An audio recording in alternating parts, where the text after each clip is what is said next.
Hi, and welcome back to the Rod Chappell Show. Thanks for joining us.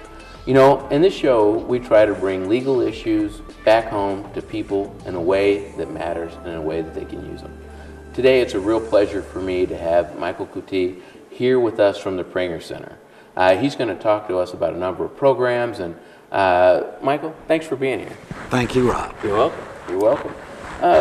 Can you tell us about yourself before we talk about the Prenger Center? Okay, Rod, I've been in the Jefferson City area for about a little over 37 years. I came here from Kansas City. It was real funny. I came here hoping to get a supervisor's job and go back to Kansas City. And my wife moved down. We had 2 kids born here, go through the public school system, and they've left. And matter of fact, they're in the law enforcement field in St. Louis and California. My wife taught here in the Jefferson City for a number of years and was a principal and retired. So we've got a lot of roots here in Jeff City. And I started out my career in juvenile justice back in the early 70s, back in Jackson County. And that's always been my first love, working with kids. I see. Well, and tell me how that translates into your work at the Prenger Center. Okay, the Prenger Center, we're a multifaceted center where we deal with kids are brought to us because of issues at home, at school. We deal with kids that have, through no fault of their own, because of neglect and abuse issues. We also deal with families that are having issues within the community, be it educationally, be it or their child may be being bullied, or just needing resources within the community. So lots of times people have a very adverse thinking about what is Prenger Center. Right. And like I say, we are a very multifaceted, we're proactive, and I'd rather be proactive and not reactive. And so we're always looking ahead on what is it that we can provide services to the community, and we work with community members in order to bring those services about. Okay.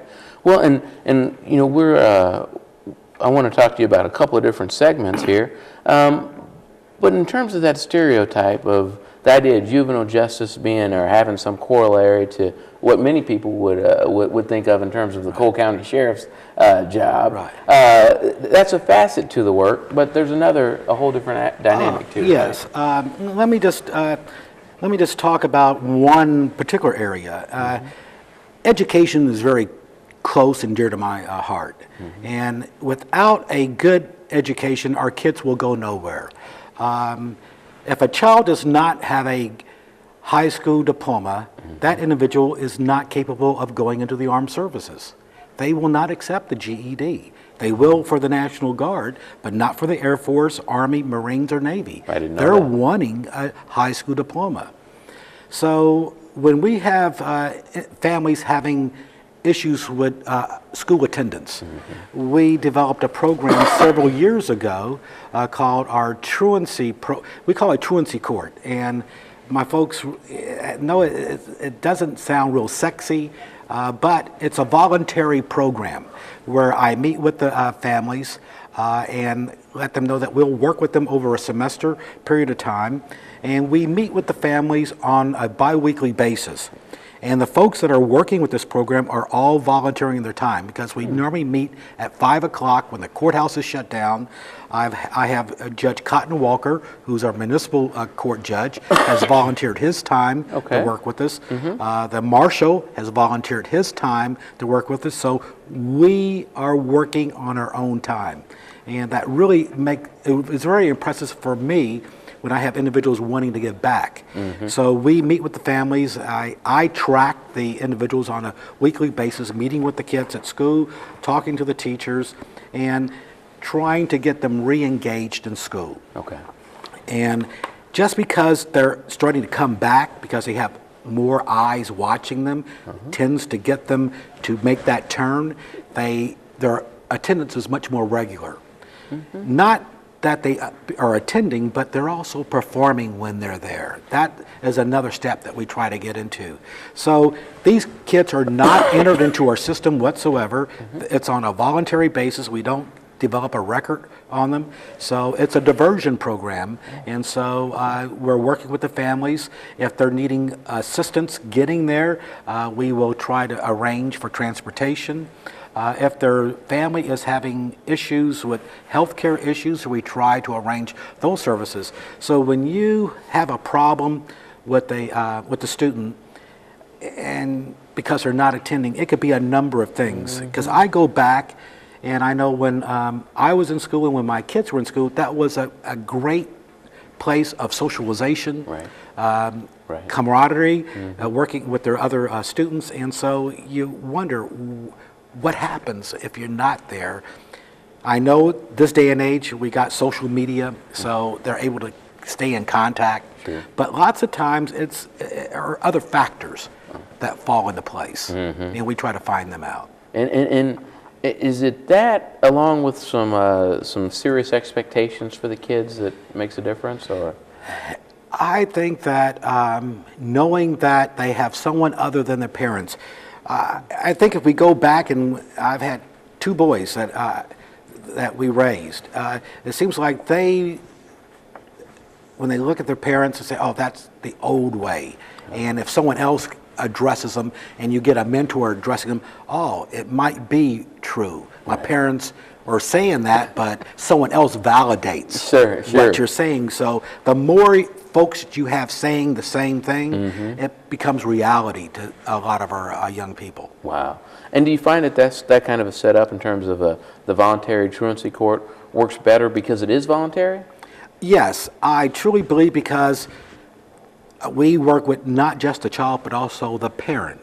The parent and child both come on a biweekly basis, and they are reporting to the judge on the progress that is being made, issues that are at home. We're looking at their grades, looking at any type of disciplinary issues, and we're wanting to see them progress as they go through that midterm, term grade, or semester. Okay. Now, the Prenger Center's been around a little while, hasn't it? Oh, Prenger Center's been around for a good little while. We just had our 20th anniversary of the new center. The old center was called the Blair Center, and back in 1993, it had burnt down.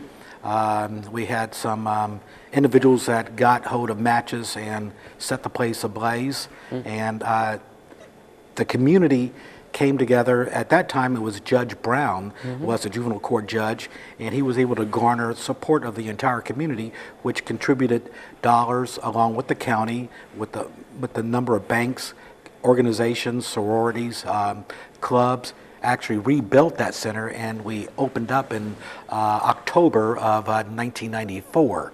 And so this past October, we had our 20th anniversary of the reopening of the Michael Prenger Center. And they named it after Michael Prenger, who was a juvenile officer who helped, along with Judge Brown, raise dollars to get that building rebuilt. And just before its opening, Michael was out jogging one day and had a heart attack and died. So they named the center after him. That's a nice memorial, though. Yes, it was. Boy. Now, did some of the programs that we're talking about, like the truancy court, for example, has that been around the whole time, or? That's been around only 2.5 years. Okay. I went and talked to Judge Cotton Walker, to see if he would be willing to volunteer his time, and that was something that he had a passion for. Yes. And so we have been improving on that program over the last 2 years. That's great. Well, and just one more question about that program in particular. Because you're the top administrator at the Prenger Center, right? I'm the juvenile court administrator. That is correct. Yes. Well, what made you bring that, or decide that it was time for that program to come to this community? We have too many kids coming into our center because of school issues, and we were putting them into the system with a number, and I truly believe that we needed to do something to do a diversion program. Could we work with them off the record and work with the families, getting more participation, not looking at it as a child-centered issue, but as a family issue. Right. And if we could work with that child down, they may have younger kids behind them, so we could have an impact along that line too. Wow, wow. And what are some of the other programs you have there? We also, it's been almost 6 years now, we have a program called our parenting program. It's a 6-week program. We have for the older youth and younger youth. Our younger youth is from birth to age 6, and we're working with the parents and working with them with the training program of being very strong parents. Yes. And then we have children and our young youth between the ages of 10 and 17, working with parents, setting the structure. Lots of times that I notice that we have a lot of older parents raising their grandkids. So as a result, you've kind of got out of the business of raising kids, and so it's a refresher, setting some of the ground rules, becoming the disciplinarian again, not being the best friend.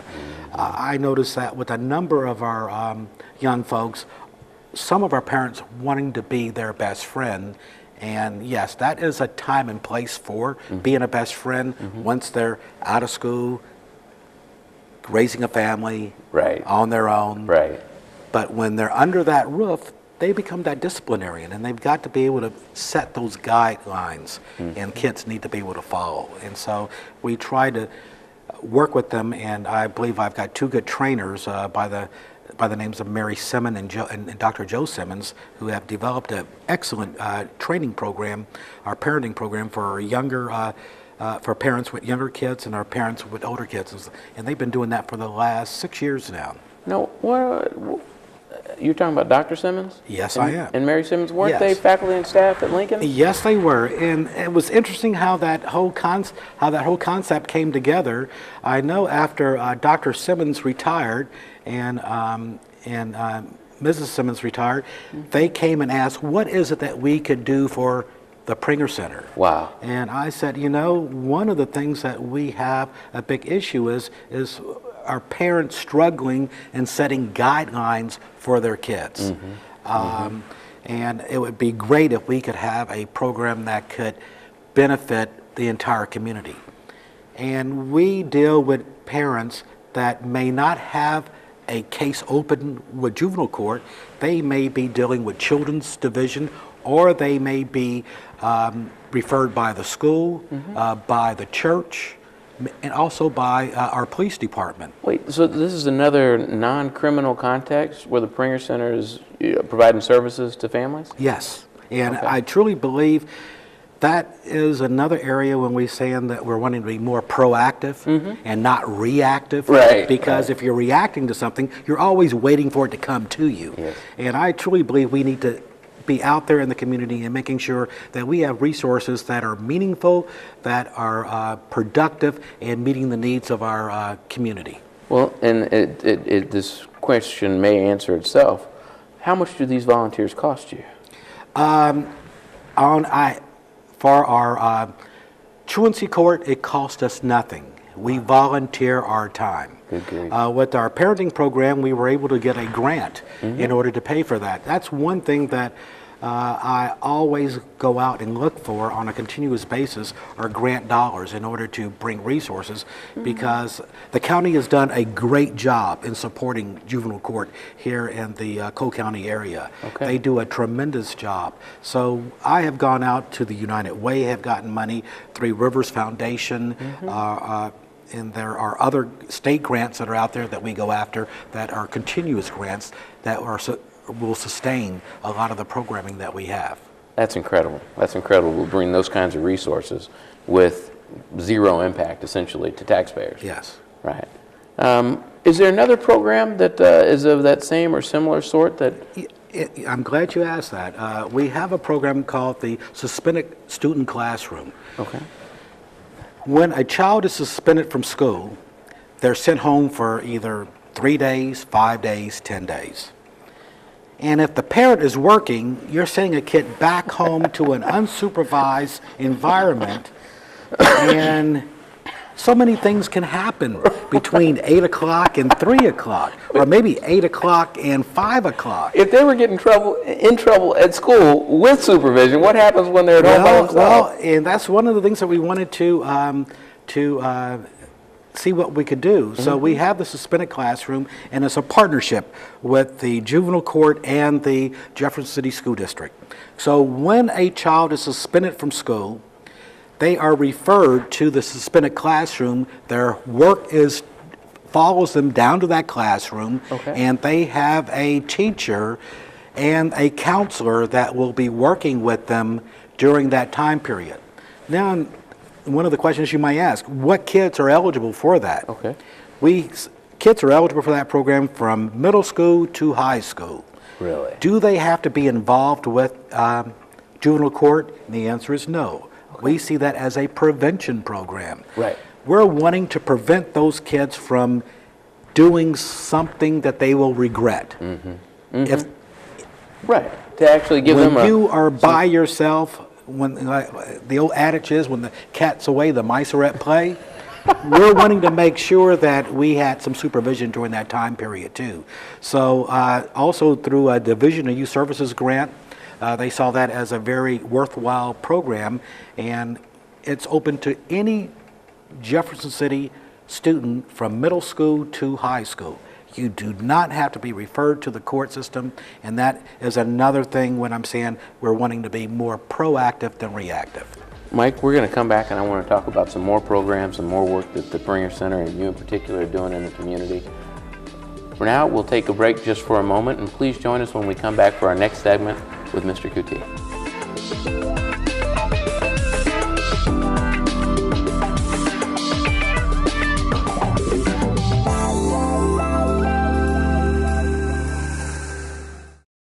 Shelley Locke with Child Care Aware of Missouri. We're committed to helping families find child care and early learning programs that meet their needs. Finding the right child care or preschool is one of the most important decisions parents make. We help parents understand the types of programs available and the state's licensing rules. We also provide tips on what to look for when you visit possible programs for your child. Call us today at 866-892-3228 or visit us online at mo.childcareaware.org. Child Care Aware of Missouri, Missouri's most trusted child care resource.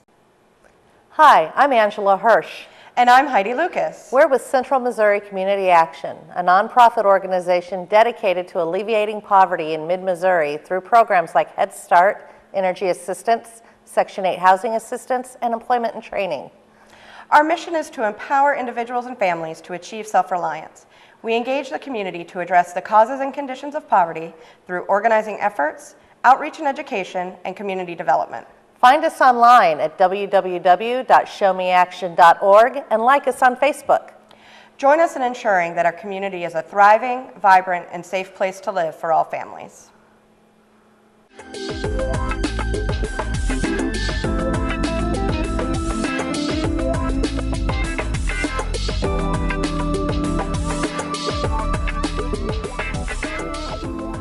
Hi, and welcome back to the Rod Chappell Show.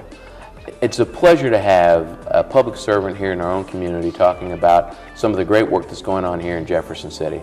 Mike Couty is back with us with the Prenger Center. And Mike, I should have asked you before, I know that you don't just one day wake up and decide, I'm going to go into juvenile justice and start changing lives for the better. How did you, what kind of academic path did you take for this? Well, I got a graduate degree in criminal justice administration. From the University of Sioux Falls, South Dakota. And folks say, Sioux Falls, yes. I was offered an academic and track scholarship there, and I've not been back. You ran away, huh? I ran away, ran right back to Kansas City. And then when I came back to Kansas City, I entered the Central Missouri State University for my graduate work, and that was in criminal justice with an emphasis with juvenile justice administration. So that's been my path. During my career, I started out in Jackson County as a social worker in one of their corrections programs, and then I went downtown as a deputy juvenile officer. I left there and went to the state with the Division of Youth Services, working in their prevention program as a prevention specialist, then the coordinator, and then the director. And then I was the acting superintendent for the training school for boys when we shut it down back in 1982, and then went over to mental health as the deputy director for alcohol and drug abuse, and then in 93 the director in 93, and I was there until 2007, retired, and I had an opportunity to go back into my first love, which was juvenile justice. Wow. So and here I am today. Well, and no wonder you're bringing the quality of programs that you're bringing to Jefferson City. No wonder. It's been fun. I can't take all the credit. I have a group of dedicated individuals that have been there for a while, and again, we use a lot of Lincoln University students in our residential program as youth specialists, and it gives them an opportunity for part-time work. Those that graduate, some have come in to our program as full-time employees. So we have a great training ground for folks to come in for internships.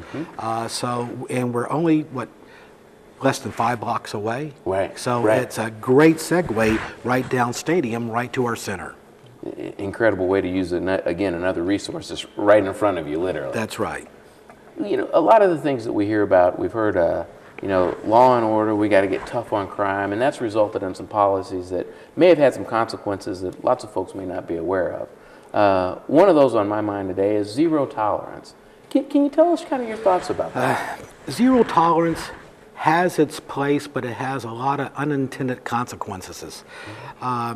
Yes, I believe that we need to be very firm when we have individuals that are just violent.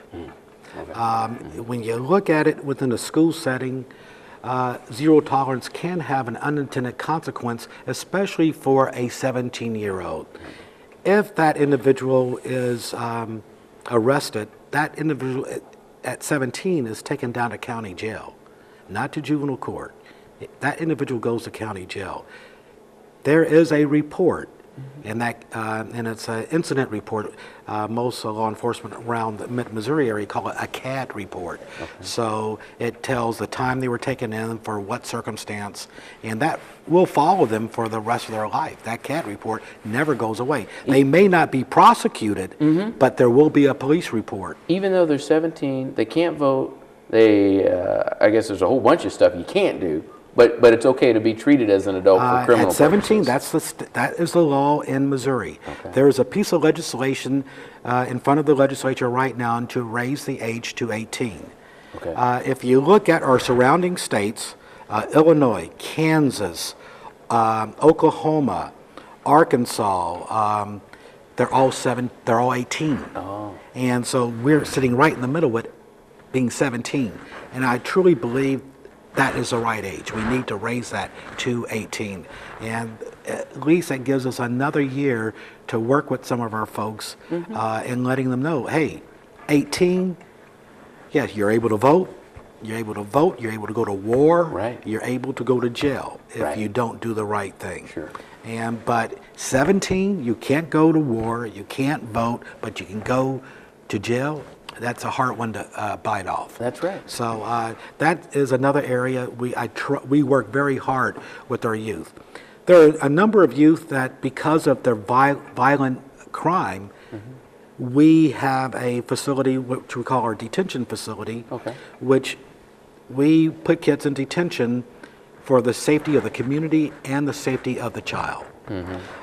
And whenever we have an individual in detention, we must report back to the judge on a daily basis why that person's still there, for what reason, where we're going, when do we have court set, and things of that nature. So wait, so this is not some lock them up and throw away the key deal? No, they're locked up, but the key's not thrown away because we've got a number of eyes watching and wanting to know what's going on.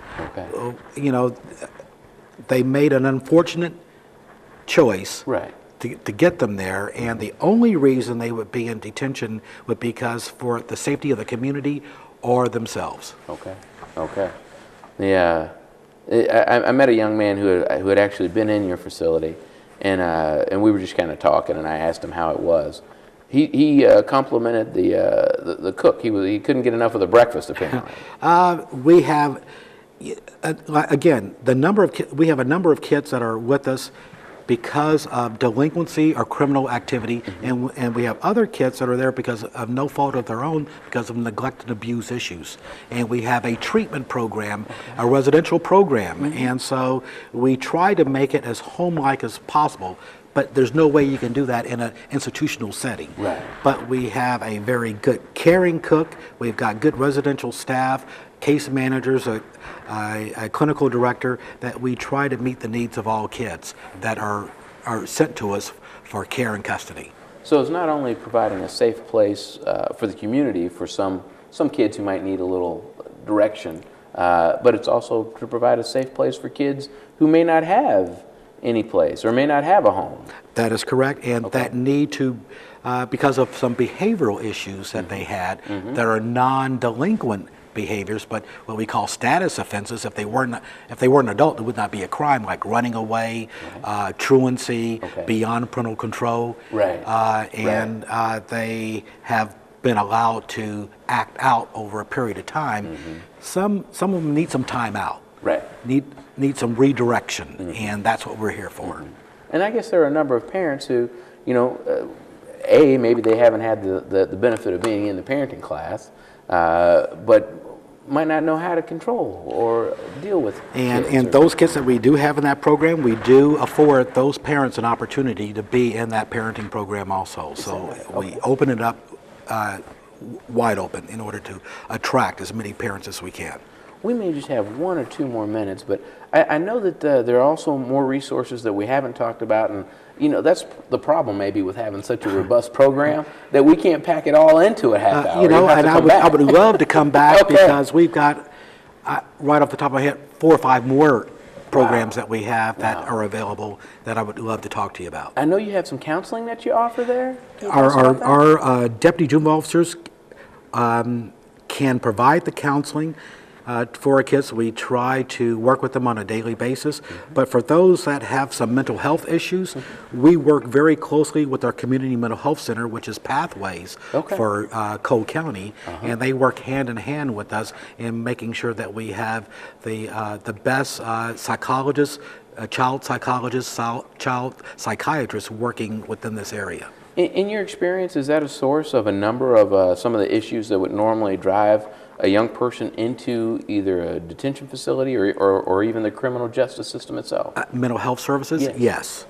And it's really important that you're able to diagnose the mental health and health issues could contribute to some of the delinquency acts that they're involved in. So it kind of goes hand in hand. We have great pediatricians, and at times some of our kids may be overprescribed medications, and I'm always trying to, when we're talking about mental health medication, psychotropic medication, I'm wanting to make sure that we have psychologists and psychiatrists at least assessing and evaluating that medication to make sure it's the appropriate, the right mix, and meeting the needs of the kids. I think that's brilliant. That is. Maybe the last point we'll be able to close on, the net effect. How many kids, how many lives changed? Is it working? Well, yes, and I always tell folks it's one individual at a time. Talking about our suspended classroom, we see about 500 kids a year in that program are referred there on a yearly basis. If you look at the number of kids that are referred to us, I would say it's less than 10% that are referred out of that 500. The others we'll never see again. It's a service to the families. They know that if they're suspended from school for whatever reason, they're suspended because we don't ask that question. They have a safe place that they can go and be supervised when they're suspended out of school. Thanks for joining us on the Rod Chapel Show today. I think that we couldn't sum it up better, at least for this segment, but I'm going to ask you to come back. I'd be glad to come back. All right. Keeping kids safe. Imagine 450 lives changed through one program. It's just, you hear about so much going wrong with the youth of the day, it's good to know that services are being offered right here in our community to make things better. Thank you, Mike. Thanks for the Prenger Sunday. Thank you for having me. You're welcome. Join us again.